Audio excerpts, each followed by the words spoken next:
김종배 시선 집중. 여러분 안녕하십니까? 김종배입니다. 올해는 일제히 폭압적인 식민 지배에서 벗어난 지 80주년이 되는 해입니다. 아울러 오늘은 3.1운동 106주년을 맞는 날이기도 한데요. 자, 오늘 시선 집중은 특집으로 꾸며드립니다. 친일 잔재가 청산되지 못한 이유는 무엇인지, 그로 인해 우리 사회가 지금 어떤 후유증을 겪고 있는지 자세히 짚어보는 시간 마련했습니다. 3월 1일 토요일 김종배의 시선집중 광고 듣고 시작합니다.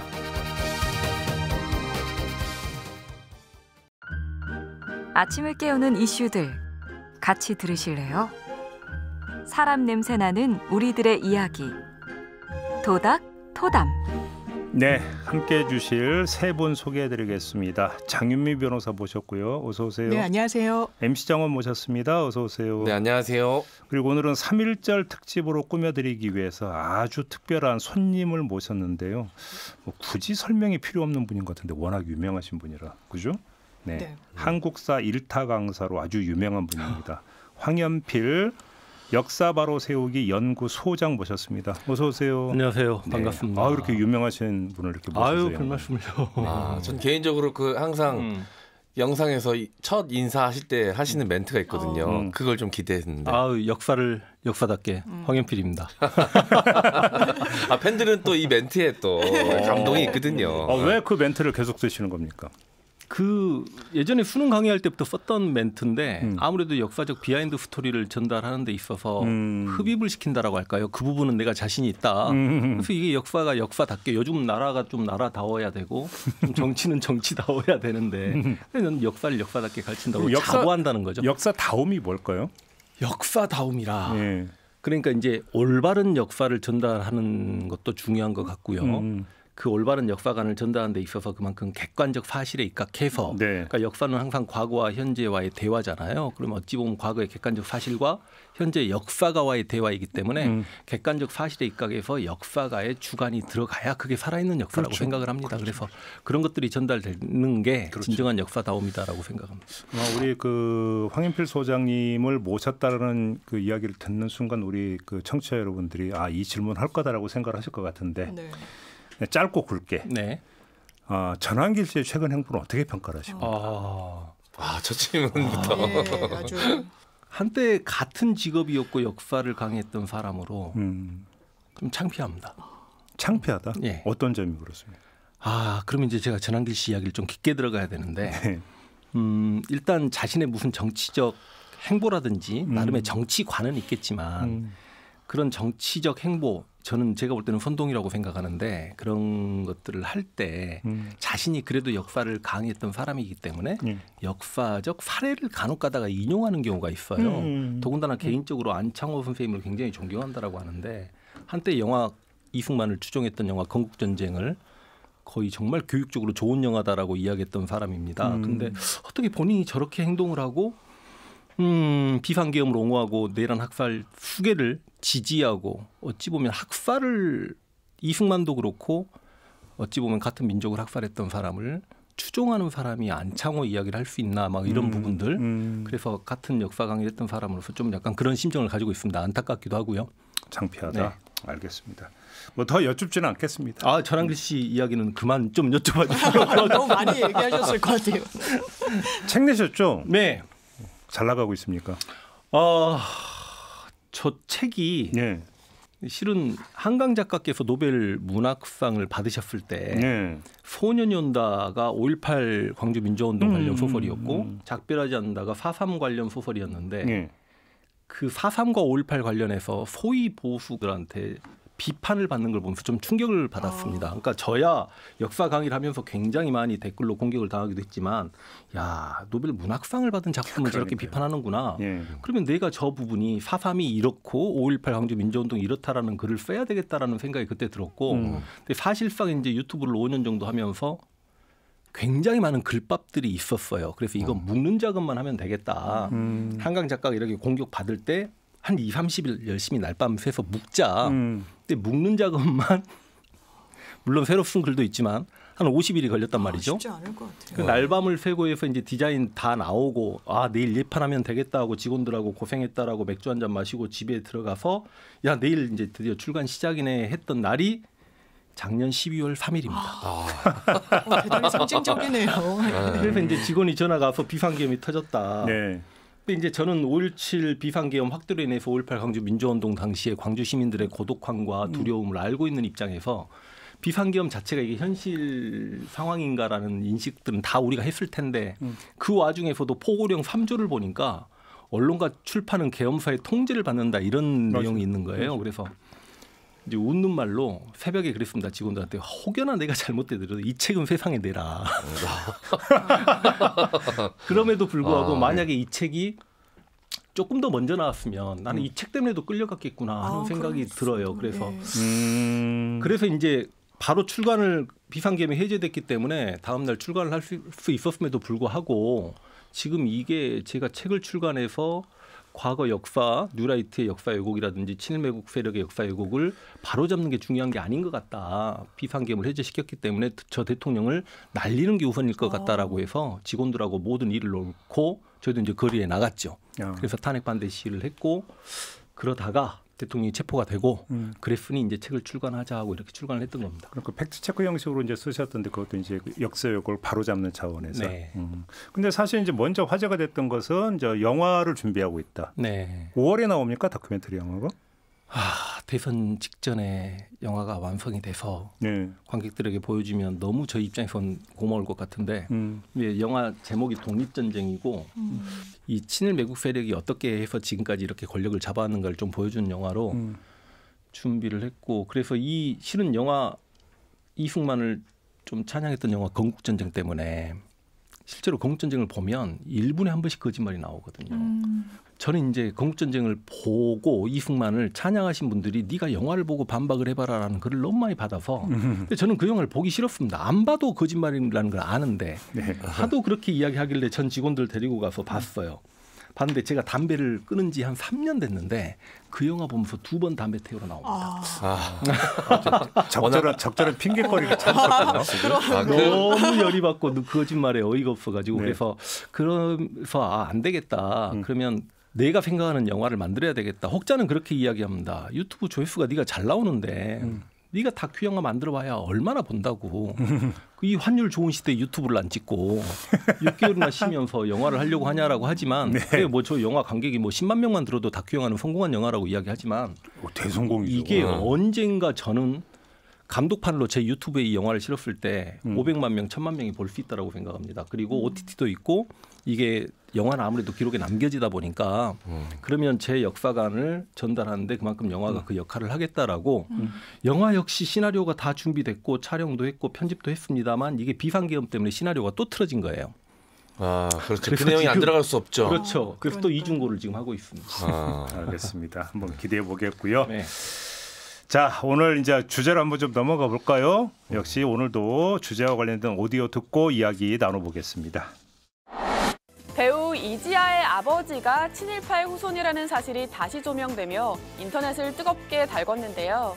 이지아는 조부의 친일파 논란에 대해 직접 사죄의 뜻을 밝혔습니다. 그리고 언젠가는 프랑스가 나치 협력자에 대해 사면을 행한 것처럼 우리도 친일파에 대한 관용을 부려야 이런 식으로 언젠가는 그럼 우리가 이걸 갖다가 뭐 자손, 손자, 정손자까지 언제까지나 우리가 그렇게 가져갈 수는 없는 거 아닙니까? 그래서 언젠가는 그렇게 되는 것이 바람직하다라고 하는 어떤 학자로서의 입장을 표명한 것이지. 독도는 우리 땅이 아니라고 강변하는 소위 뉴라이트 계열 학자들이 있습니다. 독도가 대한민국 영토임을 부정하고 위안부, 강제노동 모두 부정하는 반일 종족주의란 책도 펴냈죠.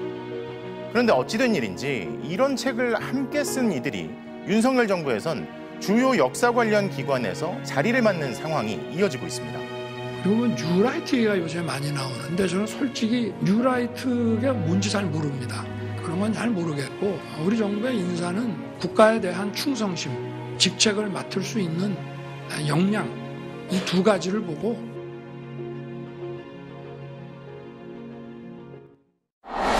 네. 우리가 한동안 참 많이 썼던 표현은 친일 잔재였거든요. 잔재. 네. 근데 최근에 돌아가는 거 보면 이게 잔재가 맞는지 싶은 생각이 좀 많이 들어요. 네. 잔재 수준이 아니지 않느냐. 이건 거의 뭐 몸체 수준 아니냐. 뭐 이런 생각까지 들 정도인데 요즘 세태가. 네. 근데 아무튼 뭐 오디오에 잠깐 이야기 나왔는데 이지아 씨가 할아버지 이거에 대한 입장을 밝혔다. 일단 할아버지가 누군데요? 그 이지아 씨가 본명이 김지아 씨입니다. 성만 이제 예명으로 하시면서 성만 이 씨로 이제 바꾸신 건데 할아버지가 김순흥이라는 사람입니다. 자, 이 사람에 대한 설명을 이따가 또 이 선생님께서 해주실 텐데 이 사람이 경기도 안양에 땅을 좀 가지고 있었어요. 꽤 넓은 땅을 가지고 있었습니다. 근데 이 땅이 공공의 목적으로 국가의 수용이 됩니다. 군부대를 만들 목적으로. 네. 근데 2013년에 이 군부대가 옮겨가면서 이제 우선 환매권이라는 거를 상속인들이 갖게 됐어요. 그게 이제 김순흥의 손주들이겠죠. 그 중에 한 명이 이지아 씨였던 겁니다.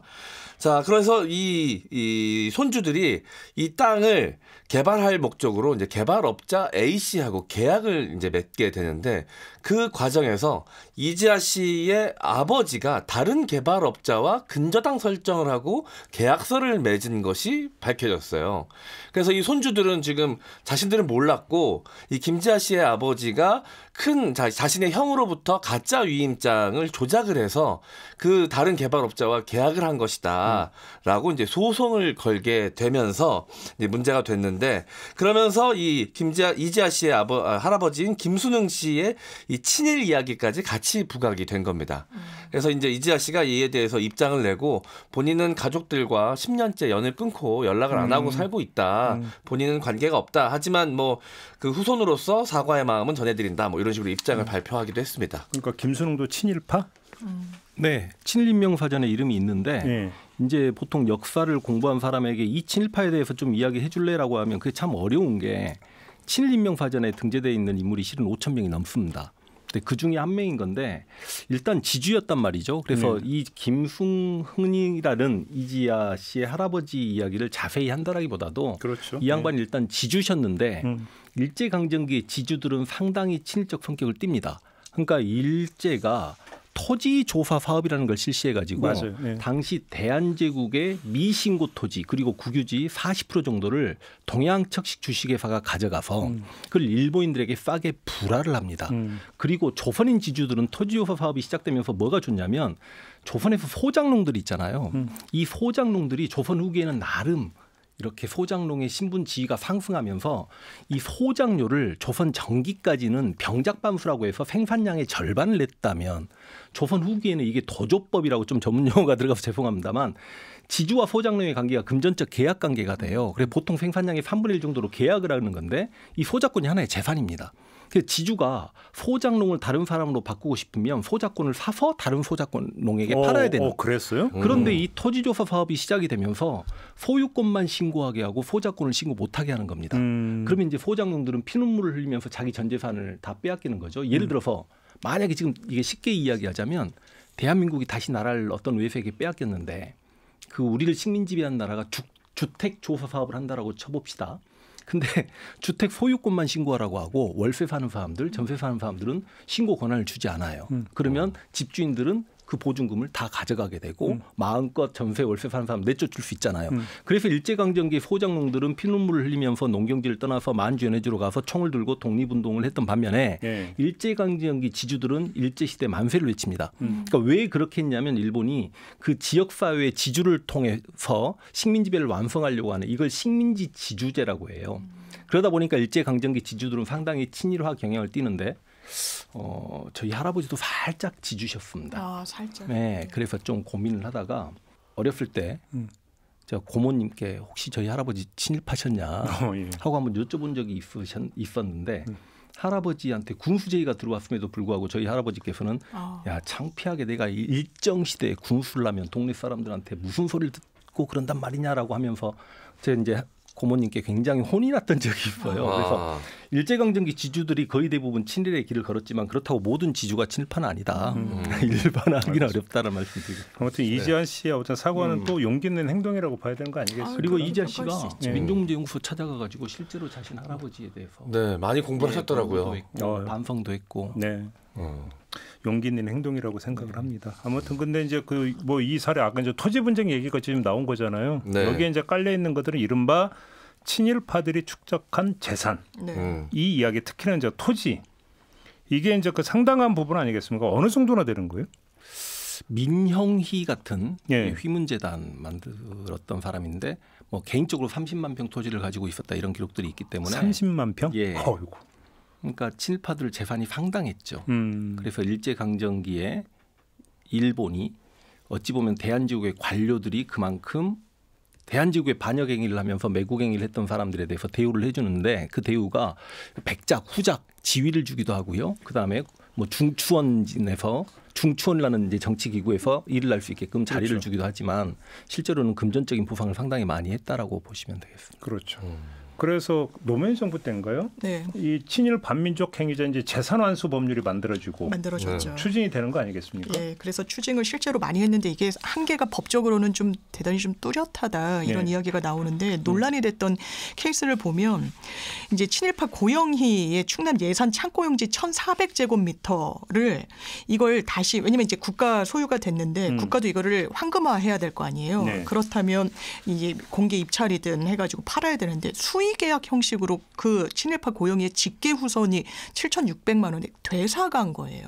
그리고 그것을 3,700만 원 이제 정도의 처음에는 이 수의계약으로 또 이 신우선이라는 사람 같은 경우에도 후손이 수의계약으로 400만 원 정도로 샀는데 3,700만 원으로 또 되팔고 이게 과연 맞냐? 환수의 의미가 있냐? 이거는 어쨌든 부를 축적한 부분에 대해서 이거는 이 정당한 치부가 아니다. 국가에 귀속해야 된다라는 건데 한계는 기본적으로 시간이 많이 지났잖아요. 그러니까 그 땅만 환수해서는 큰 실익이 없는 거예요. 그 위에 이미 막 묘지 같은 게 막 선상 같은 걸로 쓰기도 하고 건물이 있고. 근데 우리 법체계는 당연하지만 토지와 건물은 완전 별개입니다.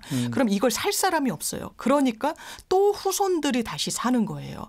그래서 최근에도 이해승이라고 친일파가 있는데 이게 호텔 운영을 하고 있는 일가예요. 이름 들으면 다 아실 만한 호텔인데 소송을 계속합니다. 이제 국가랑 했을 때 완전히 정부가 완패를 당했을 때도 이 부분과 관련해서 법의 허점을 계속 공략한 거예요. 그 당시에 그냥 다 친일파라고 해가지고 땅을 뺏는 게 아니라 한일합병의 공으로 뭐 자기 등의 지위를 받은 자라고 돼 있으니까 우리 한일합병의 공을 세워서 그 자기를 받았던 게 아닌데 우리는 황실 종친이어서 받았는데라고 한 거예요.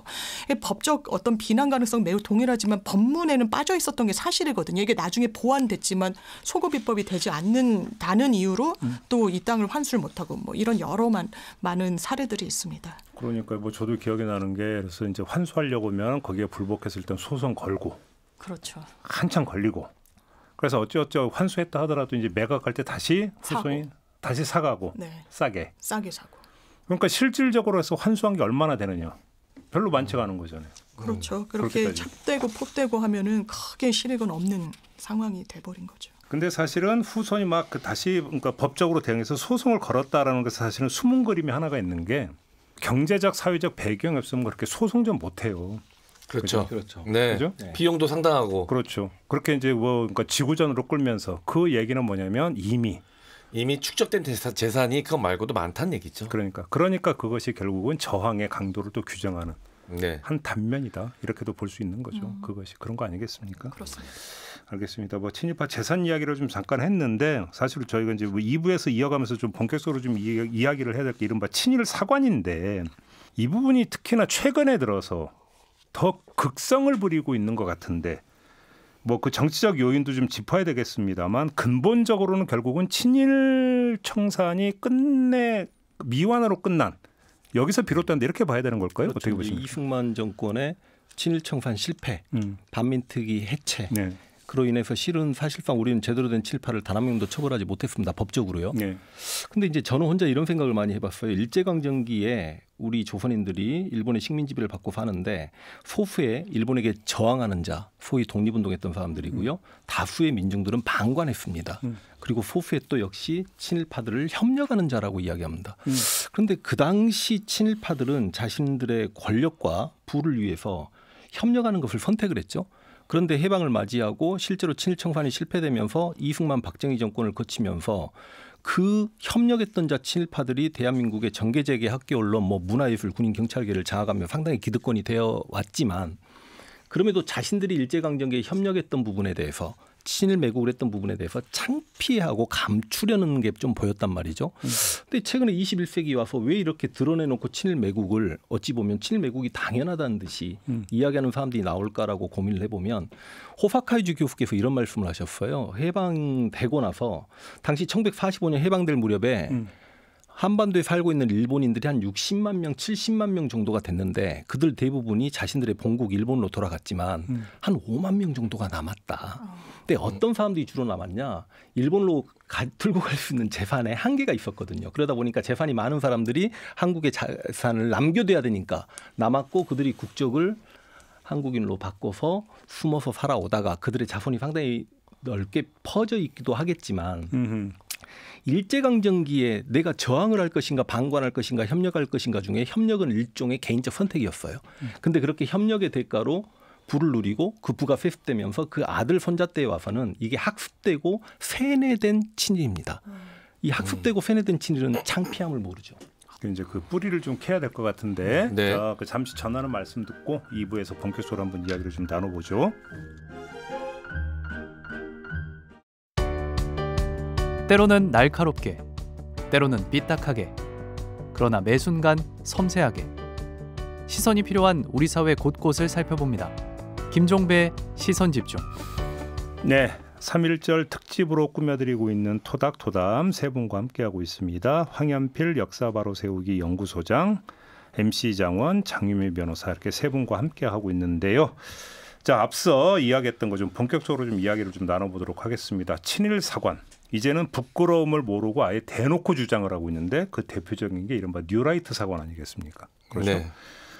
어떻게 해서 이런 어떤 특성까지 지니게 됐는지 이게 궁금한데요. 좀 정리를 좀 해주신다면. 그러니까 20세기의 그 친일 매국 세력들은 이승만 정권을 거치면서 살아남았고 그들이 대한민국의 기득권이 되면서 어찌 보면 친일파 처벌을 강하게 주장했던 소위 좌파 사회주의자들을 자신들이 막아야 되기 때문에 반공 이데올로기로 어찌 보면 대한민국을 이끌어왔고 그 과정에서 이제 6.25 전쟁이 있었기 때문에 이 반공 이데올로기는 충분히 먹혔죠. 그런데 이제 21세기 접어들기 직전에 1997년에 김대중 대통령이 당시 97년 대선에서 당선되면서 어찌 보면 우리 역사상 최초로 여야 간의 평화적 정권 교체가 이루어집니다. 그렇죠. 그럼 당시 그들 입장에서는 이건 충격이었다라고 보는데 그 김대중 대통령이 김정일 국방위원장을 만나는 남북 최초의 정상회담이 2000년에 있었고 그로 인해서 김대중이 노벨 평화상을 타요. 그런데 2002년 대선에서 다시 또 노무현이 당선이 되게 되면서 이 반공 이데올로기만 가지고 21세기를 관통하기 어렵겠다라고 생각했던 어찌 보면 보수 진영의 좀 지식인 엘리트들이 새로운 우파가 되자라고 하면서 뉴라이트가 만들어졌던 거죠. 그렇죠. 그래서 뉴라이트의 창시는 그렇게 되는데 이제 그들의 이 땅에 뿌리 내리려고 하는 거는 쉽게 이해하면 일제강점기에 우린 경제가 발전했고 더 잘 살게 되었다. 식민지 근대화론을 뿌리 내리고 이 대한민국이란 나라는 이승만의 영적 건국이었다. 그래서 이승만 국부론. 그리고 이 대한민국이 이렇게 부국 강병하게 된 건 박정희 덕택이었다. 박정희 부국론. 이걸 뿌리내리는 과정 중에 지금 뉴라이트의 여러 가지 역사 왜곡이 있다라고 말씀드리겠습니다. 그러니까요. 특히나 이제 그런 어떤 이 흐름이 윤석열 정부 들어와서 아주 이제 계속 이제 그 올라가는 거잖아요. 정점을 향해서 쭉 올라가는 거고 거기서 아주 여러 가지 사례가 등장하는데 어찌 보면 가장 상징적인 사례가 독립기념관장 인사. 네. 아무리 그래도 독립기념관이라고 하는 곳이 갖고 있는 특성이 있는데 상징적 의미가 있죠. 당연히. 그런데 이런 사람을 관장으로 앉힌다? 사실 여기서 상당한 이제 국민적 논란이 있었던 거 아니에요. 저는 그 윤석열 대통령이 왜 친일과 괴를 같이 하는지 그 맥락도 좀 궁금합니다. 네. 그러니까 이 뉴라이트가 아무래도 이명박 정권 때 좀 자리를 잡은 측면이 있어요. 시기적으로도. 네. 그래서 당시 이명박 정권에서 왜 학생들이 젊은 친구들이 진보적 역사관을 갖는가 하고 이제 세상을 들여다봤더니 교육 과정을 들여다봤더니 당시에는 국사라는 교과가 정근대사 소위 뭐 조선 후기까지만 공부를 시키고 이게 서울대 필수였는데 당시 2005년부터 김대중 정권 때부터 근현대사라는 교과가 만들어져 가지고요. 이게 9년간 수능 시험 문제에 출제가 되는데 이 근현대사 교과를 전국의 문과 수험생이 18만 명 가까이가 선택을 해요. 근데 이 근현대사를 보면 흥선대원군부터 대한제국 나라가 망하기 전까지 한 7문제가 출제가 되고 일제강점기가 8문제가 출제가 됩니다. 그리고 현대사가 5문제가 출제가 되는데 예전에 박정희 정권 때부터 강조되어 온 국사에서는 실은 일제강점기 독립운동사를 한계적으로 배웠거든요. 근데 여기 지금 현재 근현대사 교과서에서는 뭐 김원봉이라든지 김두봉이라든지 양세봉이라든지 약간 사회주의계 독립운동에 대해서도 공부를 하게 되고 현대사가 5문제 출제되는 과정 중에 1945년부터 48년까지 해방 전국에서 대한민국이 어떻게 건국되었느냐가 킬러 문항으로 나와요. 그러다 보니까 그리고 나머지 현대사 4문제를 공부하는 과정 중에 한 문제는 무조건 통일 파트가 나오고요. 그 3문제 중에 4.19, 5.18 유랑쟁이 또 한 문제가 나오고 그 과정에서 우리 헌법 개헌이 다 해서 9차례가 있었잖아요. 이 9차 개헌 과정에서 우리 헌법이 걸레헌법, 누더기헌법이다 이런 말도 하는데 그 독재자들의 입맛에 맞게 마음껏 뜯어 고쳐졌어요. 네. 이 헌법의 개헌 과정을 공부하게 되면 자연스럽게 이승만과 박정희는 독재자가 됩니다. 그러다 보니까 이 이명박 정권에서 일단 근현대사 시비를 근현대사 교과서 자편향 시비를 걸었어요. 그리고 당시 전국의 60%의 학교 선생님들이 선택했던 금성 교과서를 죽이고 난 다음에 제가 알고 있기로는 모든 초중 고등학생들 사회 교과 내용을 다 뜯어 고친 걸로 알고 있고 그렇게 하면서 이제 근현대사라는 과목을 죽입니다. 그래서 근현대사를 국사랑 통합시켜버리는 게 지금의 한국사거든요. 네. 그러다 보니까 근현대사를 당시 학생들이 공부하면 그리고 전국에 8천여 명의 역사 선생님들이 계신데 그분들은 상당히 역사를 공부했기 때문에 90% 정도는 진보적이라고 생각을 해요.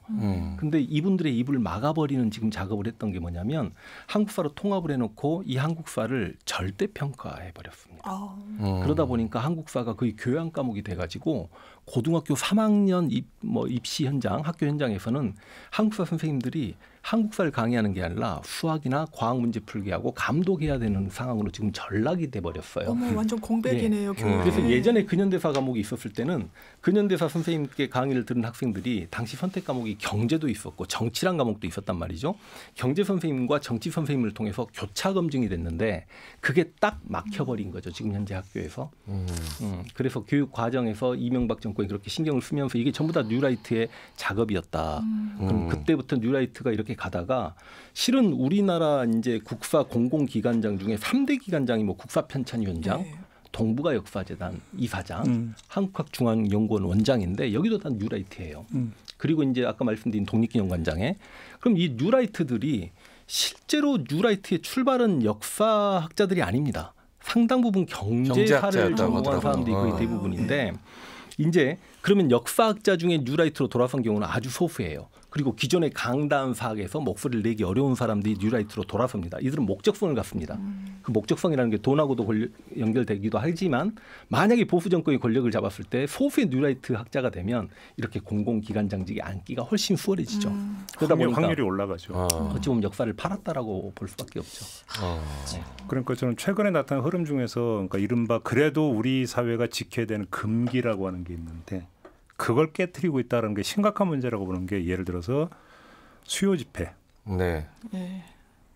어떻게 지금 하고 있는지가 그 단적인 예고. 저격 집회를 막 하니까요. 또 한 가지가 지금 독립기념관장 인사가 그 예고. 그렇죠. 또 하나가 백범 김구 선생까지 건드릴 줄은 솔직히 몰랐어요. 지금 국적이 중국일 수 있다라는 발언까지 지금 나온 거 아닙니까? 네. 아니 사실 김구 선생님, 제가 아는 김구 선생님께서는 민족주의자시고 지금의 이념 기준으로 따지면 사실 보수주의자시잖아요. 반공주의자셨죠. 그러니까요. 예, 근데 지금 학생들한테 가서 김구가 좌파야 우파야? 김구가 자본주의자야 공산주의자야라고 물어보면 김구를 공산주의자라고 아마 70% 고등학생들이 대답할 겁니다. 그러니까 해방 전국을 놓고 보면 가장 왼쪽에 박헌영이 있었고 중도 좌파라고 할 수 있는 인물이 여운형이라면 그냥 중도 우파가 김규식, 그냥 우익이 김구고 그보다 오른쪽에 이승만이 있었거든요. 근데 문제는 극우 쪽에 치우친 사람들은 자신보다 왼편에 있으면 다 전국 좌빨이에요. 이게 진짜 큰 문제인데 왜 김구 선생까지 왜 건드린다고 생각하세요? 그 최근에 이제 저도 이 책을 쓰면서 더 연구를 하고 고민하는 과정 중에 야, 이게 정말 뉴라이트가 영리하게 역사를 왜곡하고 있구나. 근데 이 역사 왜곡은 상당히 먹혔구나. 그것도 젊은 층들에게 많이 먹혔구나. 뉴라이트가 뭔가 지침을 내려주면 보수 유튜버들이 거짓 역사 왜곡된 내용들을 대중에게 전달합니다. 근데 지금 20대들, 30대들 청년들이 그만큼 역사책을 좀 덜 읽어서 안타깝기도 하지만 일단 저들이 우리 역사적 인물 중에 가장 많이 공격하는 인물을 세 인물을 한번 제가 꼽아볼게요. 첫 번째로 세종대왕입니다. 네? 세종대왕도? 그러니까 이제 일반인들이 많이 모르지만 지금 인터넷상에 온라인상에 들어가서 세종대왕이라든지 세종대왕을 노비랑 연결시켜서 노비종모법 이렇게 연결시켜보면 세종이 조선왕조 500년을 노비국가로 만들었다라고 하면서 세종이 엄청나게 공격당하고 있어요. 그런데 이제 저는 세종대왕을 좀 공부한 입장에서 보면 세종대왕은 어찌 보면 15세기 훈구파들과 함께 정치를 했던 사람이지만 16세기 이후에 살인들 그다음 붕당 정치가 시작되고 뭐 서인이건 남이건 동인이건 19세기 세도 가문이건 하다못해 일제강점기 일본인 학자들이건 북한의 저 공산 독재 정권에서조차도 세종대왕을 공격하지는 못하거든요. 근데 세상에 세종대왕이 21세기 이 대한민국 땅에서 이렇게 공격당하고 있다. 그럼 저들은 왜 세종을 공격하냐? 아까 뉴라이트가 기본적으로 식민지 근대화론을 뿌리내리려고 했다고 했잖아요. 그러면 식민지 근대화론이 뿌리내려지려면 이 한국인들이 조선을 애정하는 마음을 끊어야 돼요. 조선은 망에 마땅한 나라였고 그래서 조선을 비하시켜야 됩니다. 근데 이 조선을 바치는 큰 기둥 두 개가 제가 볼 때는 이순신 장군과 세종대왕이에요. 근데 이순신 장군은 깔래야 까기가 어려워요. 그러다 보니까 세종대왕의 약간의 저는 실책이라고 보지 않습니다. 세종대왕의 이 정책을 들여다보면 정말 백성을 사랑하는 마음이 있는데 그런 것들을 다 생략한 채 거짓말로 세종대왕이 노비종모법이라는 걸 시작해서 노비를 양산시켰다라고 하면서 세종대왕을 공격해서 식민지 근대화론을 뿌리내려고 하고 세종대왕의 노비종모법 이야기하면 좀 너무 길어져서 안타깝습니다. 하고 싶은데 그다음 또 누구를 공격하냐면 그 많은 독립운동가 중에 마찬가지예요. 조선시대 그 많은 군주 중에 세종만 공격당하거든요. 예를 들어서 우리가 조선사를 공부하다 보면 수양대군 세조가 어린 단종을 죽였기 때문에 미워서 세조를 공격하는 건 조선사를 받아들이는 우리 입장에서 야 세조 좀 안타까운데 연산군 좀 안타까운데 뭐 선조 인조에 대한 비판의식을 가질 수 있죠. 그런데 의도적으로 공격당하는 건 세종대왕이 유일하고요. 그 많은 독립운동가들 중에 유일하게 공격당하는 게 김구 선생입니다. 그러니까 세종을 죽여야 식민지 근대화론이 자리를 잡을 수 있고요. 김구를 죽여야 이승만 건국론이 탄력을 받아요. 그렇죠. 이승만에게는 항상 김구의 그림자가 드리워져 있습니다. 그리고 김구를 죽여야 독립운동을 훼손할 수 있어요. 폄훼가 가능하니까. 그다음 세종대왕과 김구와 그다음 공격당한 인물이 제가 볼 때는 김대중입니다. 김대중을 죽여야 박정희의 부국론이 탄력을 받고 김대중을 죽여야 민주화에 대해서 상처를 낼 수 있습니다. 진짜 역사 전쟁이네요. 그래서 그 세 인물을 굉장히 집중적으로 공격을 하고 있다는 말씀 드릴게요. 그거 말씀하니까 기억이 나네요. 그러니까 조선을 비하해야 식민지 근대화론이 산다. 그러니까 그 뉴라이트가 있기 전에 이제 식민사관이 있었고 식민사관이 막 횡행을 할 때 조선을 어떻게 불렀냐면 이조라고 불렀거든요. 그렇죠. 이조. 이씨조선. 저 어릴 땐 그렇게 배웠어요. 이조. 많이 썼었던 것 같아요. 지금도 그렇게 표현하시는 분들도 많이 계십니다. 그러니까 많이 그렇게 이야기하시죠. 그러니까 이씨 조선이라고 하는 게 어떤 함의를 갖고 있는지를 굳이 설명을 안 해도 되는 거죠. 어찌 보면 그것의 새로운 버전 이렇게 보면 되겠네요. 세종대왕 공격 같은 경우는. 그렇다. 김구 선생 같은 경우는 막 국제기전에 뭐 테러리스트로 규정하는 책까지 나왔던 거죠. 그건 보수에서 막 독려하고 이러더라고요. 읽을 걸. 그래서 제가 좀 놀랐던 적이 있습니다. 젊은 친구들은 김구 선생님을 킬구라고도 불러요. 그래요? 약간 테러리스트라는 거를. 근데 이제 김구 선생님 직업 자체가 임시정부에서 경무국장이셨거든요. 경무국장이면 우리 역사상 최초의 우리가 임시정부의 법통을 계승한다라고 하면 대한민국의 최초의 경찰이 김구 선생님입니다. 그럼 김구 선생님이 임시정부를 지켜야 되는 직업을 가지고 있는데 특히 김구 선생님은 뭐 조선인들을 죽였다라고 그렇게 폄훼해요. 김구가 테러리스트라는 그 책에 보면. 근데 그 김구가 차단했고 막았던 사람들을 보면 김구가 직접 피를 묻힌 건 아니고 김구가 직접 피를 묻혔던 건 젊은 시절에 김창수로 살아갈 때 후치다라는 일본인을 치아포에서 죽입니다. 근데 그 후치다가 그냥 일본 민간인인데 그 민간인 후치다를 김구가 죽였기 때문에 김구를 살인자다 이렇게 이야기하는 사람들이 많습니다만 그 당시 을미사변 직후였어요. 을미사변 직후였기 때문에 굉장히 많은 일본인들이 조선인에게 맞아 죽습니다. 실제로. 그래서 조선에 있는 모든 상인 철수 명령을 내려요. 그런데 스치다는 혼자 돌아다니면서 일본도를 차고 있었어요. 그때 김구 선생이 맨주먹으로 때려 죽이고 난 다음에 내가 국모에 대한 우리 을미사변에 대한 원수를 갚았다. 국모 보수라는 글을 쓰면서 나 어디 사는 누구니까 당당하게 나를 잡아가거라라고 했던 어찌 보면 아니 지금 우크라이나 전쟁인데 만약에 러시아인이 우크라이나 복장을 하는데 기관총을 들고 다니다가 잡혔습니다. 우크라이나의 사람들이 죽일까요? 안 죽일까요? 그러니까 저는 오히려 김구 선생님의 그 의로운 기운에 대해서 굉장히 존중하는 입장인데 그 스치다가 상인이다. 그런데 제가 이제 진보를 위한 역사에 보면 그 스치다는 결코 상인일 수 없다는 걸 다 밝혀냈단 말이죠. 그리고 이제 킬구라는 이야기가 또 들리는 이유가 뭐냐면 임시정부에 계시면서 그만큼 많은 밀정들을 죽였다. 근데 사실상 그 밀정들 중에 상당수는 공산주의자들이 많았습니다. 어찌 보면 임시정부를 공산주의로부터 지켜내기 위한 김구 선생님은 좀 처절한 반공주의자셨거든요. 네. 그런데 그렇게 죽은 공산주의자들을 왜 구구들이 옹호하냔 말이죠. 모순이네요. 네, 모순입니다. 그러니까 사실 그러니까 왜 보수 정권에서 뉴라이트가 득세를 하는가는 제가 볼 때는 우문인 것 같아요. 왜 그러냐면 뉴라이트의 탄생 배경 자체가 정치적 동기인 거잖아요. 네, 맞습니다. 그렇기 때문에 이거는 그러면 어떤 그 권력과 뉴라이트 진영을 분리할 때만이 그 질문은 성립이 되는 건데 제가 볼 때 분리가 안 되는 거거든요. 한 몸체 아닙니까? 그렇게 봐야 되는 거 아닌가요? 맞죠. 네. 그러니까 왜 중용이 됐느냐, 왜 득세를 했느냐는 그건 제가 볼 때는 정말로 어리석은 질문이고 그 자체가 환원에 빠져버리는 거예요. 동어반복 같은 그렇죠. 거네요. 그런 거죠. 저는 그래서 너무 걱정되는 게 이 짧은 윤석열 정권 기간에 했던 여러 가지 일들 중에 추후에 바로잡을 수 있는 것들도 다행히 있을 수 있지만 바로잡을 수 없는 것들도 포함되어 있는 것 같거든요. 사도광산 유네스코 등재라든가 아니면 강제동원 피해자 배상 문제 같은 것들은 향후에 바로잡기가 쉽지 않은 문제여서 그렇죠. 오염수 방류 관련해서도 그렇고 너무 걱정이 됩니다. 바로잡을 수 있을까요? 쉽지가 않죠. 예를 들어서 박정희 정권 때 한일수교 할 때 한일수교 1965년이잖아요. 그때 예를 들어서 독도에 대한 언급이 없었던 것도 문제가 있지만 야 조심스럽긴 하지만 실제로 역사학계에서는 독도 미략이 미리 체결돼 있었다라는 내용이 있거든요. 그 독도 미략이 지금까지 이렇게 시끄럽게 독도 문제로 한일 간에 분쟁이 되는 문제가 있고 또 당시 추후배상권 포기각서에 도장을 찍습니다. 일종의. 그러다 보니까 개인이 징용으로 끌려갔을 때 일본 정부에게 배상을 요구할 수 있냐 없냐는 법계 판단을 맡겼던 거고 우리 대법원에서는 배상이 돼야 된다라고 했는데 정부가 쉽게 이야기하면 일본 기업으로부터 독립축하금을 받아서 나름 자리를 잡았던 우리 대한민국 기업이 변제하자가 제3자 변제아니잖아요. 그렇죠. 이게 너무 자존심이 상하잖아요. 그러니까 이게 어떤 전 정권에서 뭔가 정책적으로 실수를 하고 외교적으로 실수를 해버리면 그걸 극복하기는 상당히 어렵다. 말씀을 좀 드리겠고 안타깝네요. 사도광산 같은 경우도 이제는 뭐 손을 떠났다라고 봐요. 등재가 돼버렸으니까요. 이미. 근데 참 그런 얘기가 이제 종종 나오긴 했지만 사실은 보수의 어떤 이데올로기는 첫 손가락에 꼽히는 게 민족주의잖아요. 그렇죠.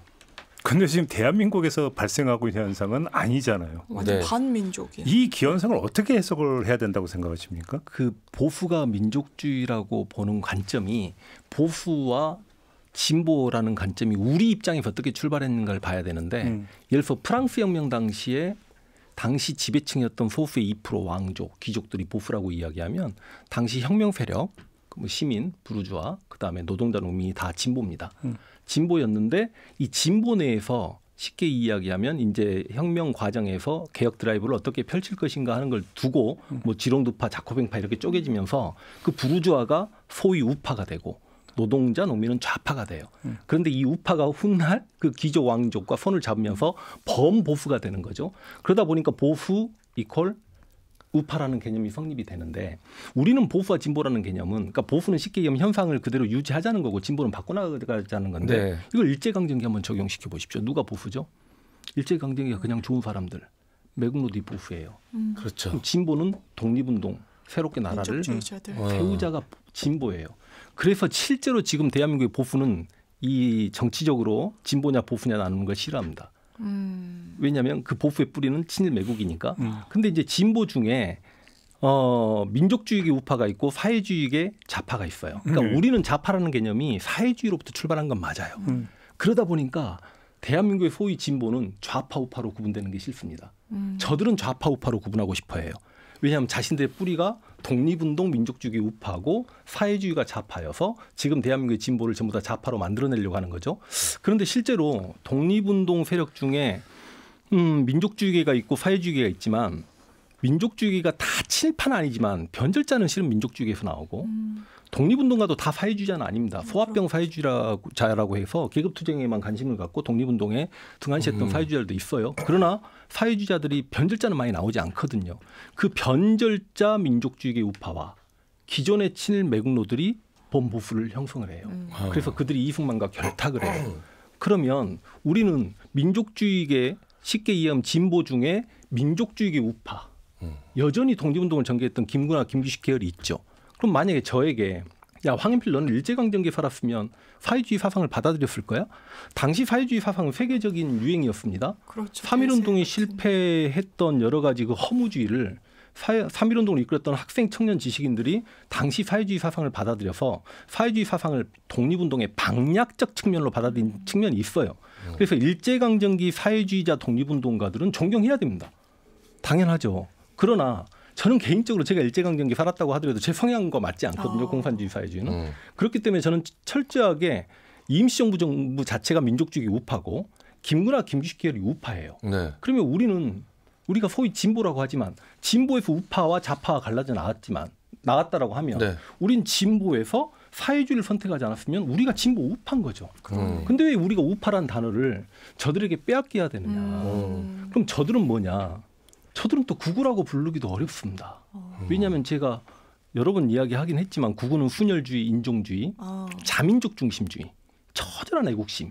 근데 기본적으로 애국심과 대치되죠. 친매국 세력이니까. 그러니까요. 그다음 민족주의 배치되죠. 왜냐하면 분단 세력이잖아요. 통일을 반대하잖아요.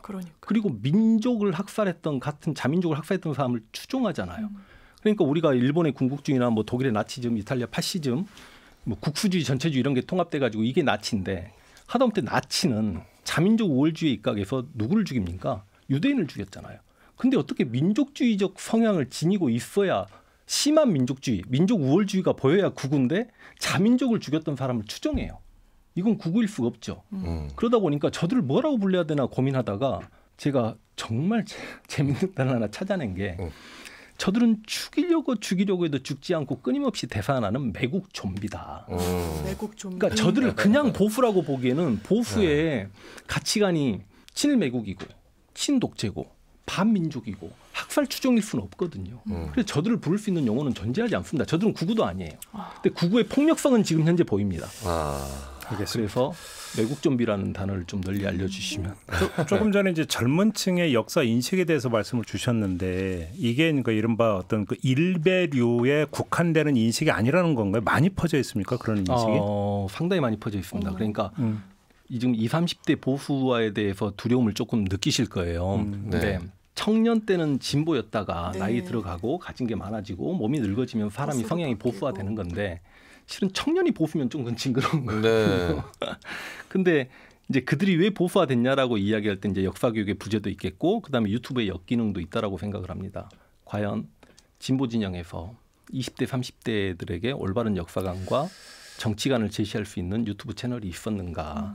그다음 그런 방송을 하는가. 20대 언어로 이야기를 하는가. 우리가 그런 부분은 좀 고민해야 될 것 같기도 하고요. 그러니까 결국은 이제 관점이라는 게 한번 세워지면 사실은 그건 바뀌기가 쉽지가 않거든요. 진짜 어렵죠. 그러니까 이제 그게 이제 평생 갈 수도 있는 건데 자 바로 그런 점에서 어쩌면 이제 결론 지점에 좀 도달한 것 같습니다. 무엇을 해야 된다고 생각하세요? 아까도 말씀드렸지만 전국에 8천여 명의 역사 선생님들이 계시니까 그들에게 올바른 역사 강의를 할 수 있는 터전이 만들어져야 된다라고 생각합니다. 근데 그렇게 되려면 이제 교육 과정이 좀 바뀌었으면 좋겠다라는 생각이 들고 있고 항상 20, 30대 보수화보다도 더 무서운 게 10대 보수화를 생각하지 않아요. 그러니까 10대는 더 보수화되었거든요. 그래서 진보 진영 자체에서 그러니까 우리가 20, 30대 우리 40, 50대가 인구가 많다 보니까 너무 안주하는 경향이 좀 있는 것 같다.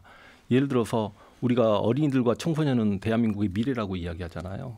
이제 70대 이상 어르신들은 곧 과거가 됩니다. 그럼 현재 지금 우리 40, 50, 60대는 현재이자 과거일 수 있어요. 근데 20, 30대는 어찌 보면 현재이자 미래이거든요. 그럼 그들의 한 표는 저는 우리의 2표 이상의 가치를 가진다라고 인정을 해줘야 된다고 생각합니다. 그러면서 그들의 이야기를 끊임없이 들어주고 그들에게 이게 올바름이야라고 전달을 해야 되는데 과연 그런 역할을 하느냐. 하다못해 제 유튜브 채널만 하더라도 25세 이하가 5% 정도밖에 안 돼요. 제 역사가 그들에게 전달되지 않습니다. 참 나름 발버둥을 친다고 치고 있지만 안 되는 부분이 있다. 그 일선에서 선생님으로 이제 활동하시는 주변의 지인분들 이야기 들어보면 10대 학생들 특히 남학생 위주로 이 극우 사상이 너무 뿌리 깊게 박혀 있다고 하더라고요. 굉장히 걱정될 수준이라고 이야기하는 걸 제가 들었습니다.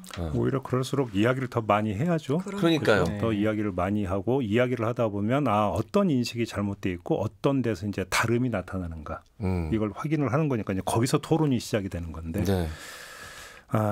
역사의 정치화라는 용어를 요즘 쓰는데 제가 볼 때는 그거는 좀 어찌 본다면 동어반복인 것 같다는 생각이 좀 드는 게 역사 그 자체가 정치거든요. 역사 그 자체가 정치예요. 예. 그래서 역사를 이야기하고 그걸 정치적으로 해석하는 것 자체를 금기시하는 것 자체에 이 어떤 그 잘못된 선입견부터 좀 깨를 필요가 있다. 네. 저도 역사 방송을 유튜브에서 진행하는데 매번 달리는 댓글이 제발 역사 방송에서 정치 이야기하지 마세요. 그러니까 그게 제가 볼 때는 정말 잘못된 시각이에요. 네. 어찌 보면 자신의 정치적 관점을 가지고 역사를 해석하는 거죠. 역사가 정치다 이렇게 말하는 건 조금 약간 작은 오류는 있을 수 있습니다. 왜냐하면 역사는 정치사도 있고 경제사, 사회사, 문화사가 다 있기 때문에. 그러나 실제로 우리가 수험한국사에서도 정치사 비중이 50%를 넘게 차지하고요. 일반 대중들이 역사를 인식할 땐 당연히 정치사로 인식을 하거든요. 네. 그리고 그 역사를 통해서 정치적 교훈을 배울 수 있기 때문에 역사는 이퀄 정치다는 말이 또 틀렸다라고 말하기도 어렵다. 그러니까. 예.